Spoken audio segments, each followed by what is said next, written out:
This is Score to Death Radio from the Cinematic Sound Radio Network. My name is J. Blake Fichera, and I'm the author of the Score to Death books, which feature detailed interviews with 30 of horror's greatest composers. Today we have a very special show as we continue our exploration into the music of one of Italy's and film music's most influential bands, which also happens to be one of my favorite bands of all time, and one of the main inspirations for my first Score to Death book. Of course, today we're talking about Goblin. On the last episode, we took a deep dive into the band's early days and discussed their formation, the acquisition of the name Goblin, their humble beginnings as a starving rock group, and their big break, courtesy of one of Italy's biggest filmmakers. We played tracks from Deep Red,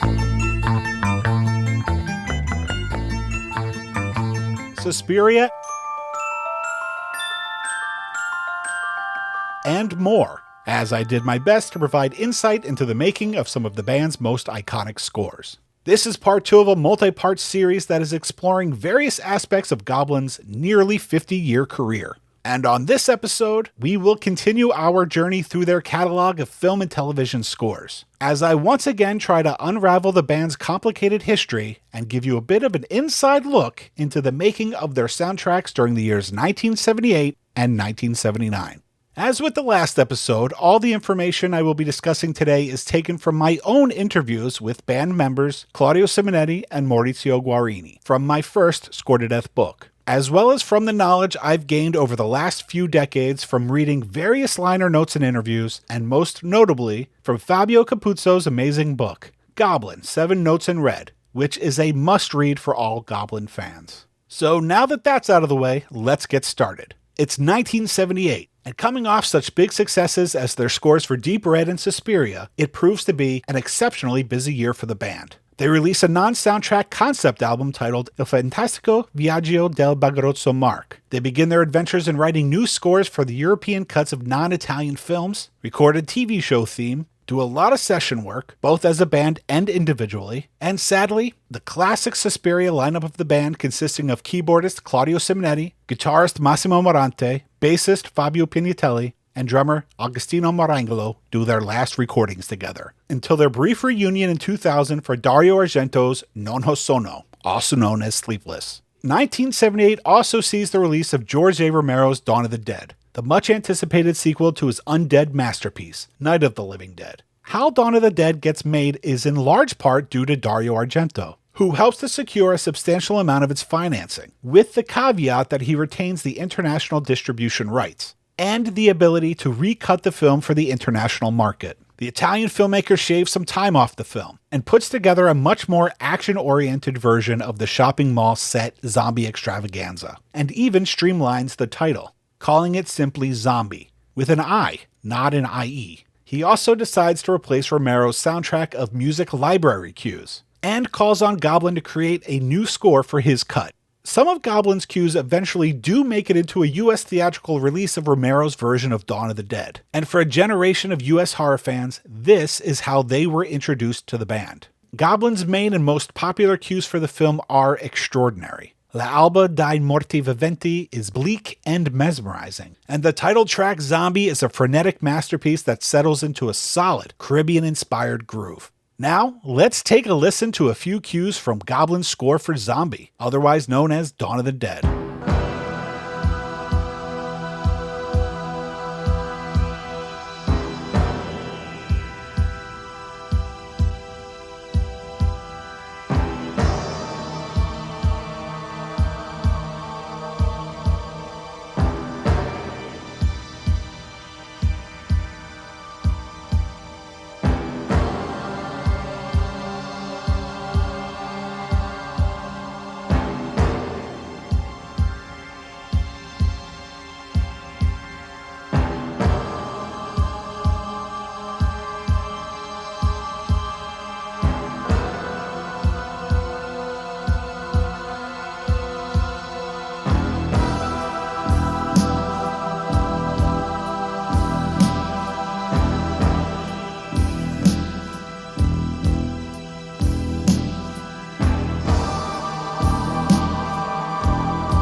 We just heard the cues: L'alba dei morti viventi, Zombie, Oblio, La Caccia, and Zaratasm, from Dario Argento's international cut of George A. Romero's 1978 zombie opus, Dawn of the Dead. I once asked Claudio what Zaratasm meant. As a non-Italian speaker, I assumed that it was just an Italian word that I didn't know. He laughed and told me that it was just a word that they made up, and that it had no meaning. The track Zombie has a bit of a Caribbean groove that I just love, and some of the cues from the score that I didn't play go even further in that direction. For my first book, Claudio and I spoke about this score and the Caribbean influences. He explained that they used a marimba and other percussive instruments to capture that feel, and that the band was sonically trying to represent the Haitian aspect of zombie lore. Claudio was born in Brazil and lived there for a while when he was young, so he is familiar with Macumba, which is a Brazilian religion that, like voodoo, is rooted in African tradition.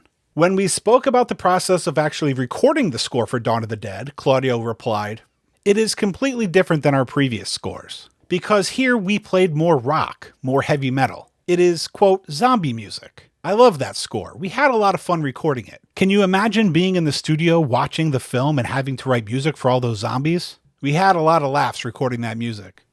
After Dawn of the Dead, the band is hired to create the score for the fourth installment into a successful series of crime action comedies produced by Galliano Giusso, whom they had previously worked with on La Via della Droga in 1977. The film is called Squadro Antimafia, internationally released as Little Italy in 1978. Sadly, unhappy with the fact that Goblin has been pigeonholed as a soundtrack band, guitarist Massimo Morante decides to leave the band and pursue other ventures. The music of Zombie/Dawn of the Dead is officially his final score with Goblin, but he does play, essentially as a session musician, on a few of the tracks for Squadro Antimafia. For the rest of the guitar parts, the band brings in guitarist Carlo Panisi, who, like drummer Agostino Morangolo, is a former member of the band Flea.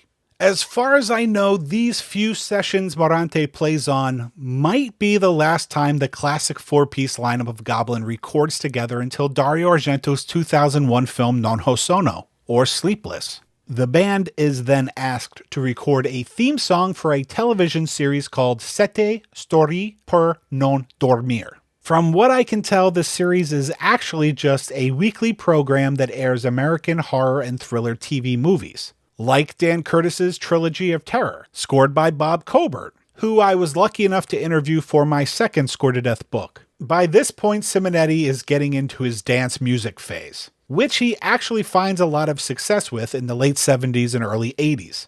And he's in New York recording with the group Easy Going, as well as Herbie Mann. So Pignatelli and Morangolo, likely with some assistance from Agostino's brother Antonio, recorded the theme titled Yell. So let's take a listen to Yell, followed by a handful of cues from a 1979 film titled Amo Non Amo.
I'm Jay Blake Fichera, and you're listening to Score to Death Radio from the Cinematic Sound Radio Network. We just heard a track titled Yell from an Italian TV program called Sette Storie per non dormire, followed by a cue called Maniera from the 1979 film Amo non amo, as well as 3 other cues from its soundtrack album that are just titled Amo non amo. Amo non amo is an Italian drama directed by Armenia Balducci, starring Jacqueline Bisset, Maximilian Schell, and Terence Stamp. Like Goblin had done with Dawn of the Dead, interestingly, Burt Bacharach actually composed a new score for the US release of the film, which in the States is called Together? And it's worth noting that Carlo Panisi returned to lend his guitar talents to the score. For those of you familiar with Goblin's 1978 album El Fantastico Viaggio del Bagarozzo Mark, you probably noticed that one of the cues I played is an instrumental version of a song from that album called Notte.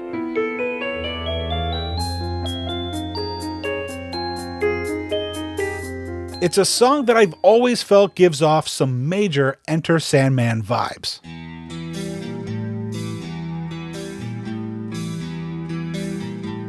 And I've always wondered if Metallica had ever heard it before recording their Black album.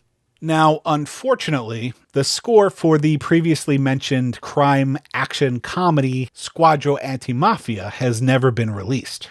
But after some digging, I was able to find a not-so-great song from the film featuring vocals by Aldo Donati. And in the interest of being thorough, I'll play it for you. Followed by a few cues from its sequel, Squadra Anti-Gangster, released in the US in 1979 as The Gang That Sold America.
We just heard E Laissez Perdre from 1978's Squadra Antimafia, played by Goblin and featuring vocals by Aldo Donati, followed by 3 cues from its sequel, Squadra Anti-Gangster. Banoon, Trumpet's Flight, featuring trumpet player Oscar Valdembrini, and a cue titled Squadra Anti-Gangster Movie Take 1.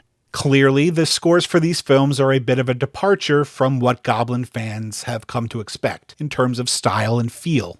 I believe Squadra Anti-Gangster marks Carlo Panisi's first score with the group as an official member of Goblin, but unfortunately it also marks Simonetti's departure from the group. Like Massimo Marante before him, Simonetti had grown unhappy with the strict soundtrack direction of the band.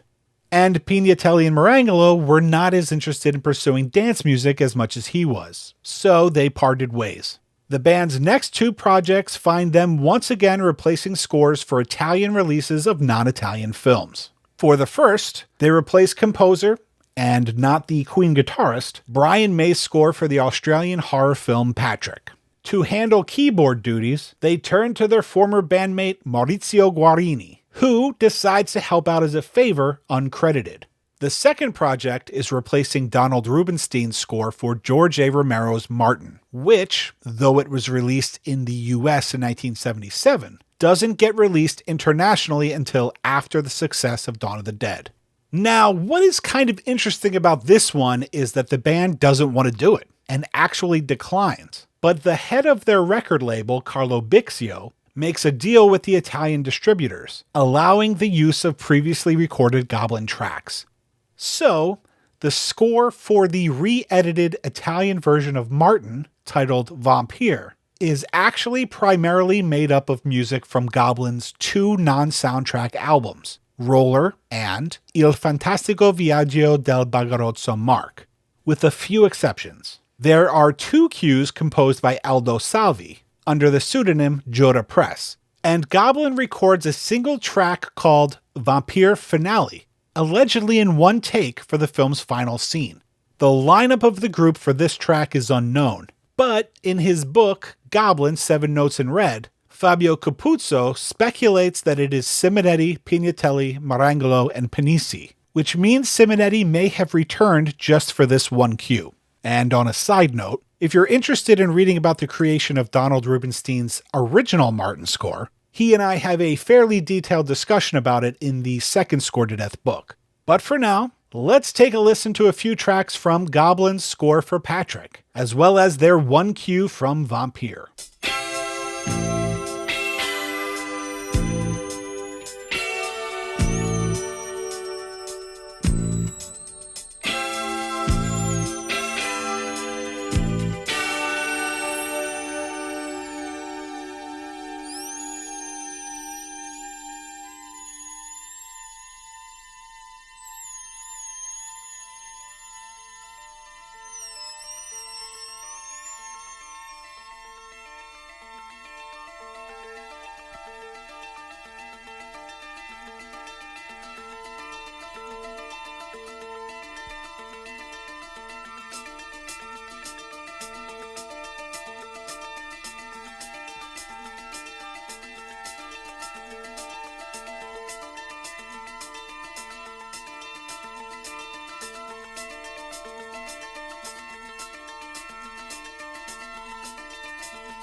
We just heard the cues Patrick, Folly, another track also called Patrick, and Transmute from the Italian version of director Richard Franklin's Patrick from 1978. Though the Goblin soundtrack album came out in 1979, and I wonder if the Italian version of the film also came out in 1979. Followed by Goblin's one original cue for the Italian cut of George A. Romero's Martin, Vampire Finale. If that third Patrick cue, consisting of only synths, sounds at all familiar,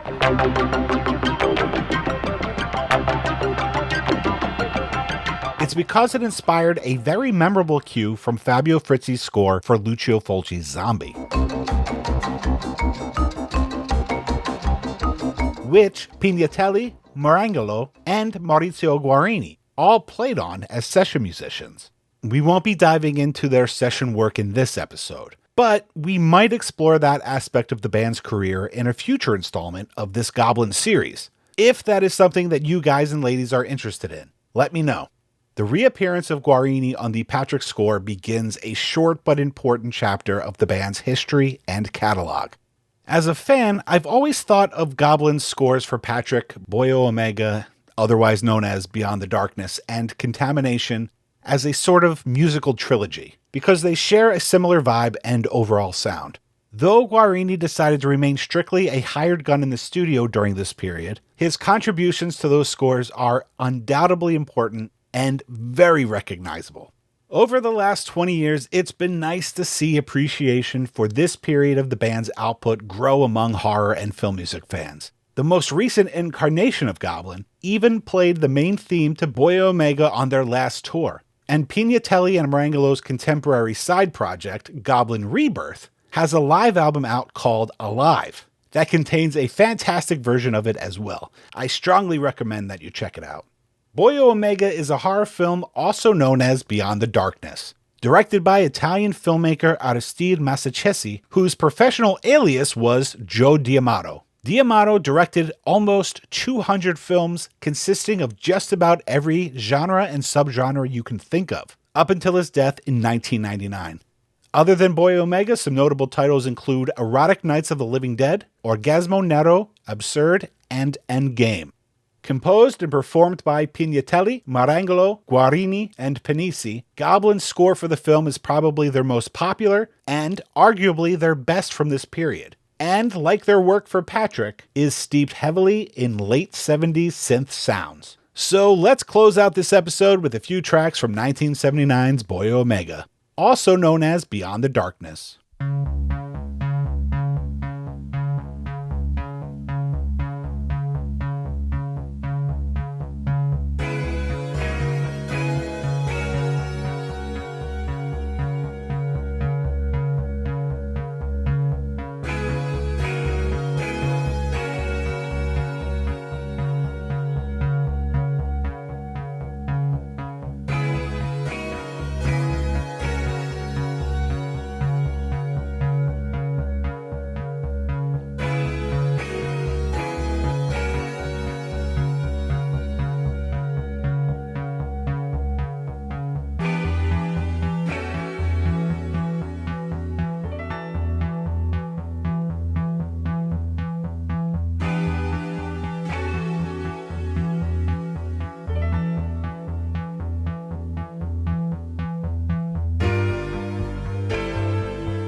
We just heard the main theme, Strive After Dark, alternate version, Rush, and Quiet Drops from Joe D'Amato's 1979 film Boy Omega, also known as Beyond the Darkness, composed and performed by the Italian rock band Goblin. Unfortunately, we are once again out of time. If you've been enjoying Score to Death Radio and this deep dive into the soundtracks of Goblin, let people know on social media, and consider reviewing the show over on Cinematic Sound Radio's Apple Podcast iTunes page. And of course, please tune in next time for part 3 of this limited series about the band Goblin, when we will wrap up our exploration of the band's film scores and hear cues from Contamination, Tenebrae, Phenomena, The Church, and more. If you'd like to see a full track list for this and every episode of Score to Death Radio, head over to the episodes page at cinematicsound.net. If you want to keep up with all things Score to Death, you can follow me on Twitter, Facebook, and Instagram at Score to Death. And if you'd like to check out my in-depth interviews with Claudio Simonetti, Maurizio Guarini, and 28 other amazing film music composers, please pick up copies of my books, Score to Death, Conversations with Some of Horror's Greatest Composers, and Score to Death 2, More Conversations with Some of Horror's Greatest Composers, which are available in both paperback and ebook. I'm J. Blake Fichera, and you've been listening to Score to Death Radio on the Cinematic Sound Radio Network. Thank you for listening.